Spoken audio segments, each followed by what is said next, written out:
Subscribe now and press the bell icon. Never miss an update. बहुत मुश्किल हो जाता है छोटी छोटी बच्चियों की ये बातें सुनकर, ये सवाल सुनकर के किसी के वालिद को इस तरह से शहीद किया जाए, निहत्ते शख्स को, मासूम को, और उसकी लाश भी ना दी जाए और उसका कोई कसूर भी ना हो। ये सब कुछ मकबूजा कश्मीर में हो रहा है और पुलिस मुकाबलों के नाम पर हो रहा है। गुलाम रज़ा साहब, 30 लोगों को शहीद किया जा चुका है अक्टूबर से अब तक। ये जो डॉक्यूमेंटेड है या जो चीज़ें सामने आती हैं, जो रिपोर्ट हो जाती हैं, ये वो हैं। पिछले सिर्फ 2 दिन में तकरीबन 9 लोगों को, 2 रोज़ में 9 कश्मीरी नौजवानों को शहीद किया जा चुका है। अब ये इन बच्चियों की आहाएं और सिसकियाँ ये दुनिया तक सिर्फ तब पहुंच पाती हैं जब कोई किसी शख्स ने कोई मोबाइल से बना ली और किसी तरह से बाहर चला गया, कहीं इंटरनेट सर्विस मिल गई और वहाँ से कहीं आ गए। वरना तो इस तरह की रोज़ाना दास्तानें हैं जुल्म की जो लिखी जा रही हैं इस तरह, और पूरा ख़ानदान ही मार दिया जाता है ताकि किसी को पता ही ना चले। और कितने लोगों के ऊपर जुल्म और जबर होगा कि अगर हम बोले तो फिर किसी और को मार दिया जाएगा। आज वालिद को शहीद किया है तो अगर कोई भाई बच गया है, कोई माँ है, कोई बेटी है, तो उसको भी मार देंगे, उसको भी उठा कर ले जाएंगे, या उसकी यानी उसके साथ क्या कुछ नहीं, मतलब रेप कर देंगे, इस तरह के थ्रेट दिए जाएंगे। तो ये इतनी इंतहा है। मेरा ख्याल है ऐसी मिसालें इस वक्त, यानी हालिया हम तारीख देखें दुनिया की, कहीं और नहीं मिलती इतनी जुल्म की। दुनिया भर में ये एक वाहिद खित्ता है जहाँ पे जुल्म और बर्बरियत का बाजार भारत जैसे फाशिस्ट मुल्क ने, गुंडे मुल्क ने अपनी रियासती दहशतगर्दी के ज़रिए से मुसलमानों के ऊपर जारी रखा हुआ है।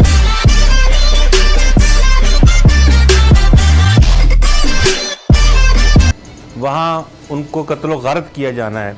उनके सर्च ऑपरेशंस के नाम पे रोज़ाना हम सुनते हैं शिपैयाँ, हैदरपुरा, बाड़ीपुरा, जो श्रीनगर, अनंतनाग, इस्लामाबाद और हज़रतबाद, जिधर से मर्ज़ी आप देख लें, रोज़ाना ख़बरें ऐसी हौलनाक आती हैं कि दिल खून के आंसू होता है कि ये वो गुंडा गर्दी है जिसको ना जो अक़वाम मुत्तहिदा है वो देख रही है और ना आलमी बरादरी देख रही है। हम सफारती तौर पे मजम्मत कर सकते हैं, हम आवाज़ उठाते हैं उनकी, लेकिन उनकी आवाज़ कहीं भी बड़े ईवानों में, दुनिया के ईवानों में सुनाई नहीं देती। दुनिया के मुनसफ जो हैं वो सो रहे हैं इस हवाले से। कहीं एक छोटा सा वाक़या हो जाता है तो पूरी दुनिया के जो लिबरल्स हैं, जो बड़ी आज़ादी की बात करते हैं, वो सर पे उठा लेते हैं, आसमान सर पे उठा लेते हैं कि यहाँ इसका फ़लाँ हक जो है वो मजरूह हो गया। आपने अफ़गानिस्तान की सूरत हाल देखी थी, काबीना में कोई खातून नहीं थी, लेकिन वहाँ कितनी कितनी बातें की गई और अभी तक वहाँ क्या सूरत हाल है, लोग मर रहे हैं। लेकिन कश्मीर में रोज़ाना बेदर्दी के साथ कत्लो गारतगरी की जाती है, वहाँ बच्चियों की इज्जत तातार कर दी जाती है, वहाँ नौजवान जो हैं उनको गायब कर दिया जाता है, वहाँ रोज़ाना जो दहशतगर्द वहाँ पे हैं भारत के, वो उठा के ले जाते हैं लोगों को और गायब कर देते हैं, लेकिन उनकी बात सुनने वाला कोई नहीं है। आपने सही कहा कि कौन है जो उनके दुखों का मुदावा कर सके, लेकिन ये देखिए आप कि 5 अगस्त 2019 से लेके अब तक कितना वक्त गुजर गया है, उनके अज़म में कोई फ़र्क नहीं आया। हमने ये देखा कि किसी भी लिहाज से वो उनके हौसले पस्त नहीं हुए।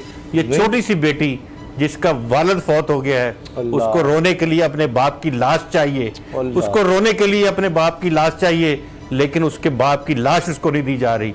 उसने गिला नहीं किया कि मेरे बाप को क्यों मार दिया गया, वो कहती है मुझे रोने के लिए मेरे बाप की लाश दे दो, हम अपने बाप को खुद दफन कर ले।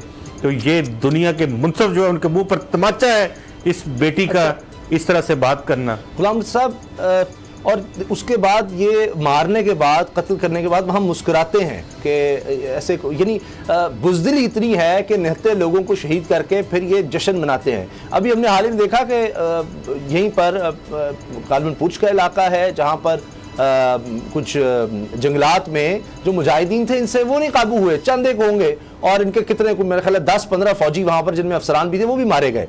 तो ज़रा अगर कोई रेजिस्टेंस करता है तो उसके आगे तो ये कुछ नहीं कर पाते, लेकिन निहत्ते बिल्कुल जो मासूम लोग हैं उनको इस तरह से ये मारते हैं। कोई मुजाहिद का पता लग गया, उसके भाइयों को, उसके ख़ानदान को, घरों को आग लगा देंगे।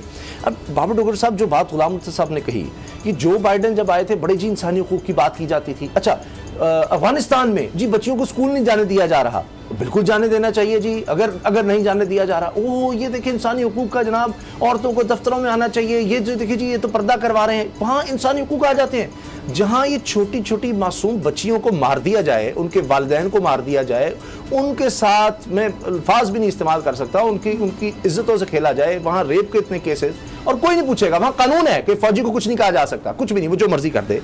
वहां पर इंसानी हुकूक नहीं याद आते। वहां अभी ये साथ ही है, ज्यादा फासला नहीं है। वहां पर अफगानिस्तान में बड़ा जी इंसानी हुकूक पामाली हो रही है, यहाँ कत्लेआम हो रहा है, किसी को होश नहीं। उसामा साहब, वेस्ट की, यूरोप की और अमेरिका की जो इंसानी हकूक़ की डेफिनेशन है, जो तारीफ़ है, उनकी अपनी है। जहाँ पर उनको सूट करता है वहाँ पर ही वही तारीफ़ इंसानी हकूक़ की होती है। अफ़गानिस्तान में कुछ भी हो जाए, वहाँ पर जनाब इंसानी हकूक़ की वायलेशन है। वहाँ पर जनाब वो जो मर्जी पॉलिसी ले आएँ, वो इंसानी हकूक़ की वायलेशन है। वहाँ पर औरतों के साथ जितना मर्जी बेहतर सलूक कर लिया जाए, जब तक इनके क्राइटेरिया के मुताबिक नहीं आएगा, वो इंसानी हकूक़ की वायलेशन है जी। अब जहाँ पर इनकी मर्जी होती है वहाँ पर ये आंखें बंद कर लेते हैं। ये इसराइल में आंखें बंद कर लेते हैं, ये फ़लस्तीन में आंखें बंद कर लेते हैं, ये कश्मीर में आंखें बंद कर लेते हैं। जहाँ पर मुसलमानों के साथ जुल्म हो रहा हो, जहाँ वहाँ पर इंसानी हकूक़ का मायने ही बदल जाता है। वहाँ पर ये कभी आवाज़ नहीं उठाते। बाइडन को सारी दुनिया के मुसलमान जो ममालिक हैं वो तो इंसानी हकूक़ की वायलेशन करते नज़र आएंगे, लेकिन इंडिया कभी नज़र नहीं आएगा, क्योंकि इंडिया उनका फ्रंट लाइन पार्टनर है। कश्मीर के चाइना के खिलाफ फ्रंट लाइन स्टेट है उनकी, तो वो वहाँ पर इंडिया जो है उसको लाइसेंस टू किल दिया हुआ है। वो चाहे कश्मीरियों को मारे, वो बंगाली मुसलमानों को मारे, वो सिखों को मारे, वो दलितों को मारे। वहाँ पर हिंदुत्व की जो तहरीक है वो पूरे जोर पर हो। हिंदू इंतहा पसंदी जो है वो जनाब वो माइनॉरिटी जो है, हिंदू इंतहा पसंद माइनॉरिटीज़ को ख़त्म करने के दर पे हुए हों, वो इनको नज़र नहीं आएंगे, उसको ना ये देखेंगे, बल्कि ये उनको मजीद सपोर्ट करेंगे कि जनाब और इनको मारो, और इनको, हम आंखें बंद करके बैठे हुए हैं, हमारा मीडिया आंखें बंद करके बैठा हुआ है।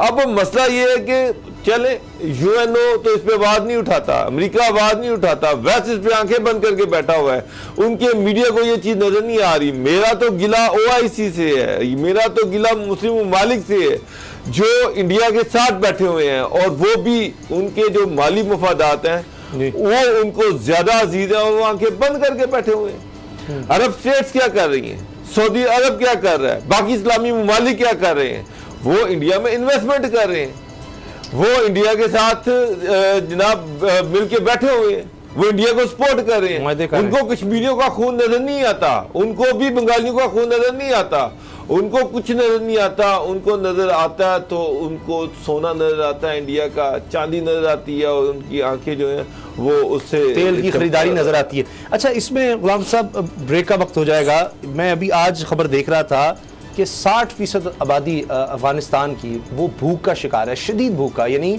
लोग मर सकते हैं भूख से, वहाँ ये आलम है। और उनके लिए ये है कि उनके फंड्स भी जारी नहीं कर ले जो सरकारी तौर पर हैं अफगानिस्तान के, अमेरिका ने दबा रखे हैं। तो ये इतना सा स्टेप ये भारत के लिए अगर ले लिया जाए, कोई माशी बाइकआउट का ही, तो ये बड़ा मसला हो सकता है भारत के लिए।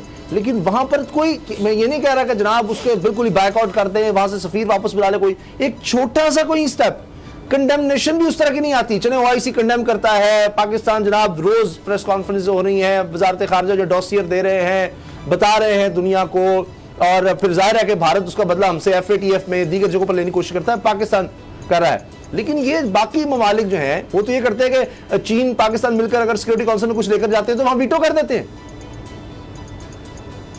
देखिए, सबसे अहम बात यह है कि किसी भी मुल्क का गरीब होना, उसके अवाम का गरीब होना एक बहुत बड़ी, आप ये समझें कि जुर्म बन गया है, और उनके वसाइल पर वो गुमाश्ते जो हैं पूरे दुनिया के, वो गासिब हैं, वो काबिज़ हैं, वो एक तरफ उनको रुलाते हैं, जब वो रोते हैं, चीखते हैं, भूख से बिलबिलाते हैं, तो उनके सामने